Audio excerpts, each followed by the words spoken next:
नमस्कार दोस्तों, आज हम बुक वैल्यू के बारे में बात करेंगे। किसी भी कंपनी का बुक वैल्यू क्या होता है, वो कैसे निकाला जाता है, बुक वैल्यू का क्या मायने होता है, इसके बारे में डिटेल से चर्चा करेंगे ताकि आपको अच्छी से समझ में आए।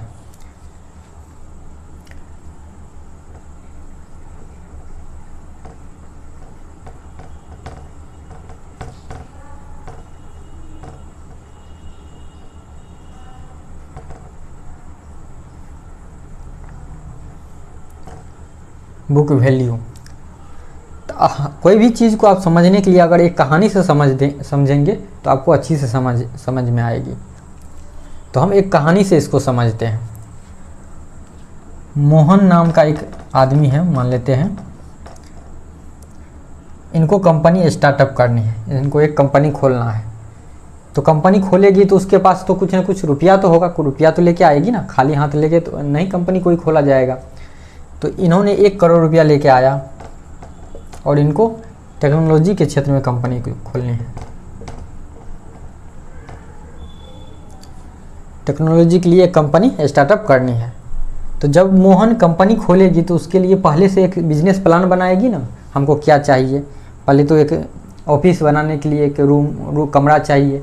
उसके बाद उसमें लैपटॉप वगैरह, चेयर, उसमें कुछ और मशीनरी सामान सब जो होती है, उनकी ज़रूरत के जितने भी सामान है वो सारी अवेलेबल करानी होगी। वो सारे बिजनेस प्लान में आएगा। उसके बाद इसको टीम, कौन कौन टीम मैनेज करेगी, कौन कौन आदमी को हायर करना है, वो सारे आदमी को बुलाया जाएगा, उसको लाएगी। उसके बाद कंपनी का एक बोर्ड बनेगा जो कंपनी का सारे वित्तीय लेखा जोखा हमेशा करता रहेगा। कितना पैसा बाहर गया, कितना पैसा आया, ये सारे कंपनी आगे क्या भविष्य में प्लान करेगी, क्या मेन्यू जो होता है कंपनी का बोर्ड, वो सारे इसको बनाता है। मेन्यू बनाने का काम है कंपनी के बोर्ड डायरेक्टर का। तो अब इसका मेन्यू तो बन गया, तो अब इसको चलाती है कौन? तो जो प्रमोटर होता है वो फाइनल डिसीजन लेता है, जो उसका चेयरमैन होता है।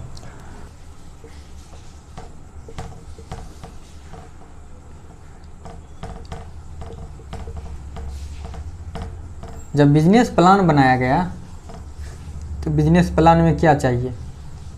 अगर टेक्नोलॉजी के क्षेत्र में है तो उसको सॉफ्टवेयर डाटा चाहिए।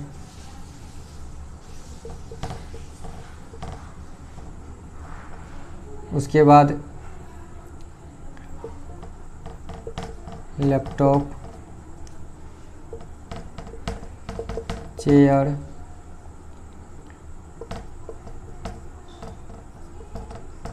टेबल,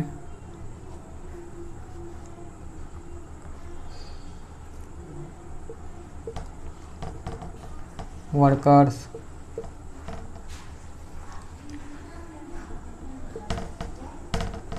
मजबूत टीम,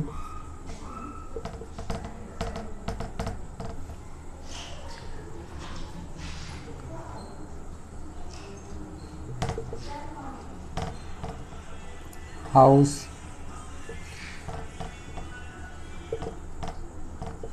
ऑफिस। यानी कि एक बिजनेस प्लान में जितने भी सारी चीज़ होती हैं उस सारी चीज़ों का एक प्लान बनाया जाएगा और उन सभी चीज़ों का जितना खर्च आएगा, ये सारी चीज़ों का, तो ये बिजनेस प्लान बनाया। बिजनेस प्लान में जो टोटल खर्च आया वो 2 करोड़ का आया। अब मोहन के पास है 1 करोड़ रुपया, उनका पूरा बिजनेस प्लान ही बना 2 करोड़ रुपये का। तो अब उनके पास 1 करोड़ रुपया तो और चाहिए। तो अब 1 करोड़ रुपये और जुटाने के लिए उन्होंने कुछ ऐसे इन्वेस्टर से बात की है, तो जिसमें एक मान लीजिए कि एंजल 1 है, जो कोई भी स्टार्टअप कंपनियां होती है तो उनमें ये इन्वेस्ट करती है। तो इन्होंने अब देखिए अब बिजनेस प्लान तो बन गया। बिजनेस प्लान बनने के बाद जब किसी भी अदर से आप रुपया लेंगे तो उसके बदले में आप क्या दे रहे हैं? तो उसके बदले में ये क्या करता है, तो शेयर बनाता है कंपनी का। जैसे 2 करोड़ रुपये का ये पूरा एक बिजनेस प्लान बना, तो बिजनेस प्लान में कंपनी का बोर्ड जो है, तो इन्होंने 10 लाख शेयर घोषित कर दिया। तो आप सोचेंगे कि 2 करोड़ से रुपया को 10 लाख कैसे शेयर बनाया? तो इन्होंने ये बिजनेस मॉडल को देखता है, मार्केट को देखता है, मार्केट में ब्रांड वैल्यू को देखता है। ये सारी चीज़ों को एनालिसिस करने के बाद वो शेयर का उस शेयर को निर्धारित करता है कि कितना शेयर रखेंगे तो एक शेयर पे कितना प्राइस आएगा। तो कम से कम प्राइस रखने का प्रयास करता है ताकि हर एक इन्वेस्टर इसको खरीद सके।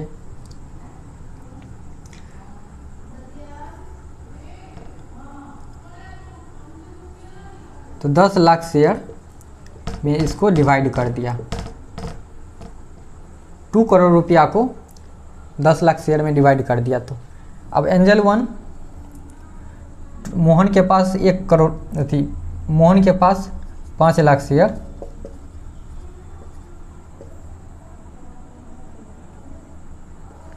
मोहन के पास 5 लाख शेयर है जो इसका संस्थापक है। अब एंजल 1 ने क्या किया, 2 लाख शेयर ये खरीद लिया।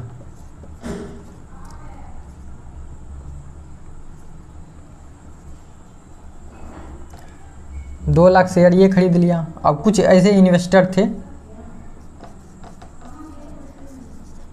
उन्होंने 3 लाख शेयर कंपनी में इन्वेस्ट कर शेयर खरीद के अपना पार्टनरशिप बन गया।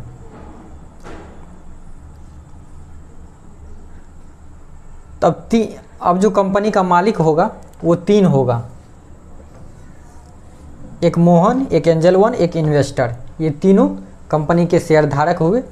तो अपने शेयरों के अनुपात के अनुसार उसमें उतना का पार्टनरशिप है। तो ये तीनों का डिसीजन कंपनी को माननी पड़ेगी।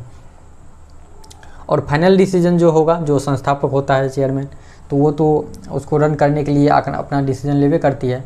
लेकिन कोई भी नई इन्फॉर्मेशन है तो इन लोगों का बात भी ये कंपनी मानेगी और इसके अनुसार भी आगे प्लान बनाएगी। तो इन तीनों ने मिल के 2 करोड़ रुपया जुटा लिया। अब कंपनी बन गई, कंपनी सब कुछ स्टार्टअप तैयार हो गया। तो अब कंपनी को तो स्टार्टअप हुआ कुछ ऐसे जैसे कि अब ये तो टेक्नोलॉजी के क्षेत्र में है। अगर कोई फैक्ट्री लगा रहे, जैसे बिस्कुट फैक्ट्री है, तो उसको कच्चे माल भी तो चाहिए। तो अब इसको रन करने के लिए कुछ रुपयों की और आवश्यकता है। तो मान लीजिए कि 50 लाख रुपया, 1 करोड़ रुपया इनको और चाहिए। ये तो कंपनी सारा चीज़ बन गई, बना के तो सिर्फ रखेगा नहीं, उसको रन भी तो होना चाहिए। तो इनको रन करने के लिए 1 करोड़ रुपया की और आवश्यकता है, जिससे ये कच्चे माल या प्रोडक्ट या कुछ ऐसे मंगाएगी, उसको बना के कंपनी से बाहर सेल करेगी, प्रोडक्ट बना के बाहर सेल करेगी। तो अब 1 करोड़ रुपये की और ज़रूरत है। तो अब ये 1 करोड़ रुपया कहाँ से लाएगा, ये लेगा बैंक से लोन।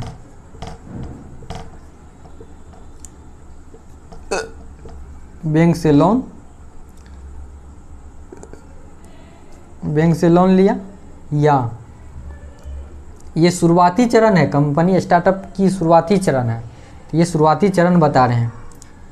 तो शुरुआती चरण में ये आईपीओ डायरेक्ट नहीं लाएगी। आईपीओ लाने का कुछ प्रोसेस होता है, उसको पूरा करना होता है, तभी आईपीओ आप स्टॉक एक्सचेंज में लिस्टेड कर अपनी कंपनी को लिस्टेड कर पाएंगे। तो बैंक से लोन लिया, या कुछ ऐसे और लोन देने वाला है, बीमा कंपनियां है जिसका फंड है, तो वहाँ से भी ये पैसे ला सकती हैं। तो मान लीजिए कि बैंकों से लोन लिया, तो ये कर्ज लेके इंटरेस्ट पे 5 साल 10 साल के लिए ये 1 करोड़ रुपया बैंक से लोन ली। इनको महीने महीने या साल का 6 माही जो भी ब्याज चुकाने का समय निर्धारित होता है, उस समय दर समय ब्याज चुकाती है ये कंपनियां। जैसे वैसे तो क्वार्टरली ब्याज चुकाने का कंपनी का फाइनेंशियल रिपोर्ट जो बनता है क्वार्टरली बनता है और वित्तीय बनता है। तो क्वार्टरली में ही ब्याज चुकाने का रहता है कि 3 महीने पर कंपनी को ब्याज जमा करना होता है। तो टोटल कंपनी का मार्केट कैप, टोटल कंपनी का मार्केट कैप कितना हो गया, 3 करोड़ का। एक चीज़ ध्यान दीजिएगा दोस्तों, टोटल शेयर कितना, 2 करोड़ का शेयर है। जो मूल्य वैल्यू है, मूल्य वैल्यू ये 3 आदमी जो पैसा लगाया कंपनी को रन करने के लिए, तो उनका पैसा 2 करोड़ है तो मूल पैसा जो है ये 2 करोड़ है, और बाहर से जो लाया तो ये 2 करोड़ एसेट्स हो गया, और बाहर से जो बैंक से लोन लिया ये हो गया लायबिलिटीज।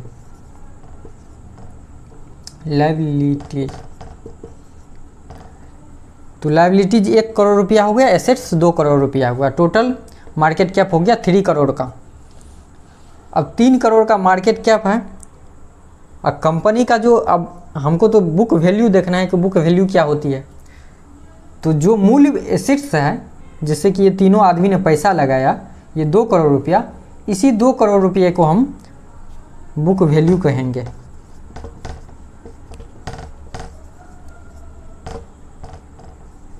कल के डेट में अगर कंपनी बर्बाद हो जाती है या कुछ भी हो जाती है, लॉस होती है, कुछ भी होती है, तो उसमें से मूल्य जो मार्केट कैप में से तो जितना लायबिलिटीज है बैंक को तो जमा करना ही पड़ेगा, बैंक तो नहीं छोड़ेगी।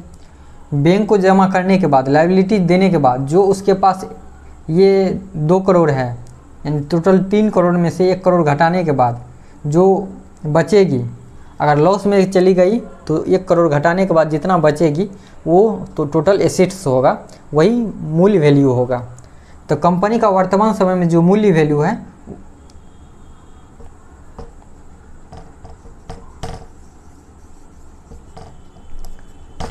दो करोड़ है।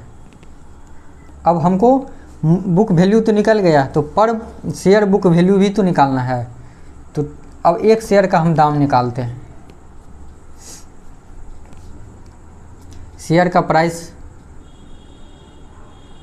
टोटल 2 करोड़ रुपया है, 3 2 5 2 7, और शेयर टोटल कितना है 10 लाख, 2 3 2 5 1 6, तो 10 लाख शेयर है। तो इसको काटते हैं, 3 3 6 3 3 6, आया कितना 20। अब एक शेयर का दाम कितना हो गया,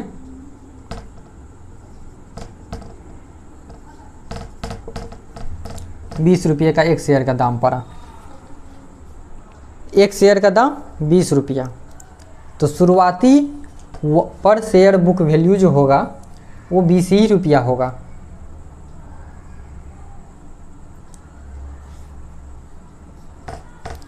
पर शेयर बुक वैल्यू 20 रुपया होगा। तो अब जब इसका औसत निकालेंगे, जैसे कि पीवी रेशियो, वहाँ पे जैसे कि आप बैलेंस शीट देखते होंगे तो कुछ मुख्य पीवी रेशियो होता है, तो पीवी रेशियो निकालना है। ये पीवी रेशियो क्या है, ये पीवी रेशियो है share price to book value, share price बटे बुक वैल्यू। तो शेयर प्राइस अभी कितना है 20 रुपया, अब बुक वैल्यू कितना है एक शेयर का, वो भी है 20 रुपया। ये दोनों कट गया, निकला कितना 1, यानी कि बुक वैल्यू कितना निकला 1 रेशियो 1 निकला। तो जब किसी भी कंपनी का बुक वैल्यू 1 होता है तो वो उस कंपनी को अच्छे लोग क्यों मानते हैं कि वित्तीय रूप से वो अच्छी है, क्योंकि उसमें जो कंपनी को रन करने के लिए जो भी सामान लगा हुआ है, वो अगर कंपनी कल के डेट में भी है लॉस में भी चली जाती है तो उसका जो भी सामान है वो सब बेच के कंपनी का बुक वैल्यू निकल जाएगा। क्योंकि उसमें लैपटॉप है, चेयर है, टेबल है, वर्कर्स है, मजबूत टीम है, हाउस ऑफिस है, इसमें और सारा चीज़ आएगा। जैसे कि ब्रांड वैल्यू है, क्या बना रही कंपनी,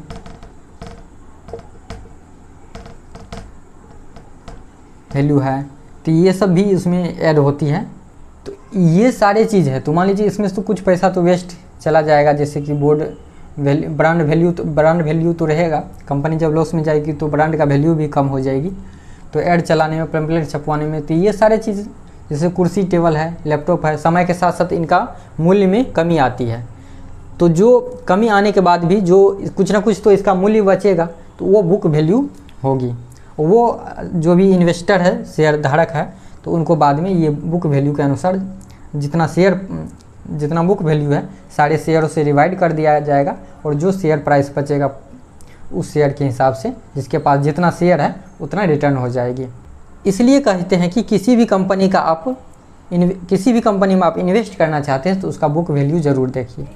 तो बुक वैल्यू वो मूल्य प्राइस होता है जब कंपनी स्टार्टअप करती है। तो स्टार्टअप के समय में जो भी उसमें पैसा लगाते हैं, चाहे प्रमोटर का पैसा हो चाहे उसमें इन्वेस्टर का पैसा हो, जो भी लगाते हैं वो सारा पैसा से जो भी सामान खरीदे जाते हैं उसको बुक वैल्यू बोलते हैं।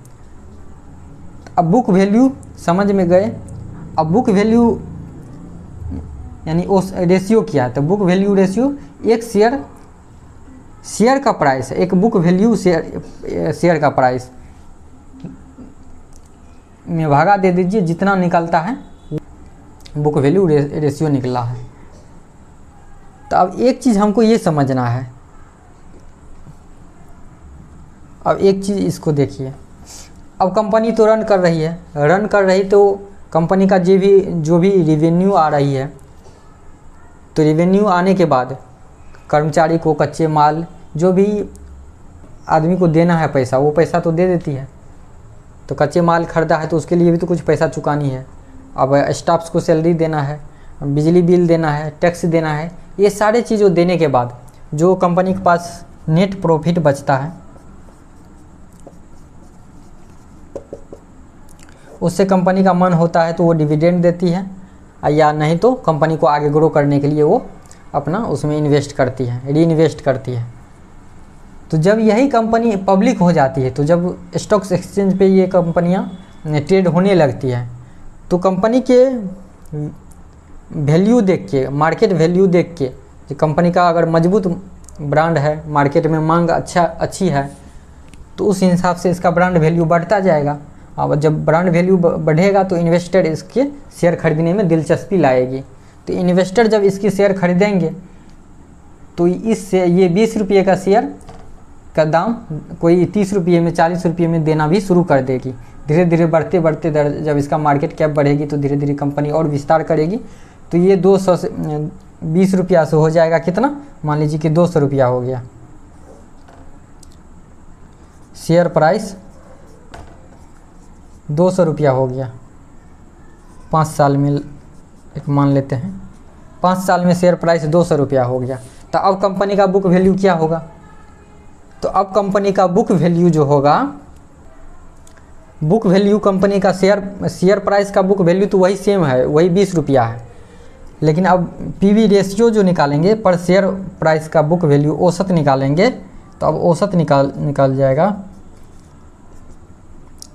200/1 शेयर का बुक वैल्यू। तो अब इसको ऐसे सूत्र बनाए, पीवी बराबर वर्तमान शेयर प्राइस बटे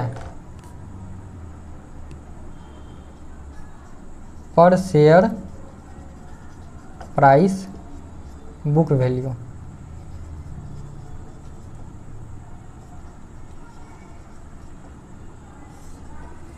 कंपनी का बुक वैल्यू हमेशा सेम रहता है, नहीं हमेशा सेम रहता है, लेकिन इसमें भी बदलाव होता है समय के साथ साथ। अगर कोई एसेट्स अगर बढ़ता जाता है, कंपनी अपने प्रॉफिट से, जैसे कि ऑफिस खोली कहीं पे और सामान सब लिया, तो जैसे वो बढ़ता जाएगा तो बुक वैल्यू भी उस हिसाब से बढ़ता है। तो इसका जो है तो पीवी हो गया, शेयर प्राइस वर्तमान समय में 200 हो गया। इस चीज़ को थोड़ा मिटा, शेयर प्राइस 200 हो गया, अब बुक वैल्यू है 20 रुपया, इसको कट गया 10। ये पीवी रेशियो कितना आया 10। तो ये 10 ये बताता है कि बुक वैल्यू से जो है ये 10 गुना ज़्यादा शेयर प्राइस अभी चल रहा है। जो बुक वैल्यू का शेयर प्राइस है उससे 10 गुना ज़्यादा अभी ट्रेड हो रही है वर्तमान समय में मार्केट में। तो बुक वैल्यू यही हुआ। अगर बुक वैल्यू को समझने में कोई भी और दिक्कत है तो आप कमेंट करके हमको बताइए, क्योंकि कोई भी कंपनी को आप जब भी एनालिसिस करेंगे तो बुक वैल्यू तो आपको देखना होगा, और कुछ मुख्य रेशियो है, जैसे पी रेशियो है, ये पीवी रेशियो है, प्राइस टू बुक वैल्यू हुआ, कुछ ROE है, ROCE है, डेब्ट टू इक्विटी है, इस तरह का बहुत है, 10 गो 15 गो रेशियो है जो कंपनी की वित्तीय स्थिति को देखने के लिए बहुत ज़रूरी है। उन सारी रेशियो में हम अलग अलग वीडियो में पूरा डिटेल से चर्चा करेंगे।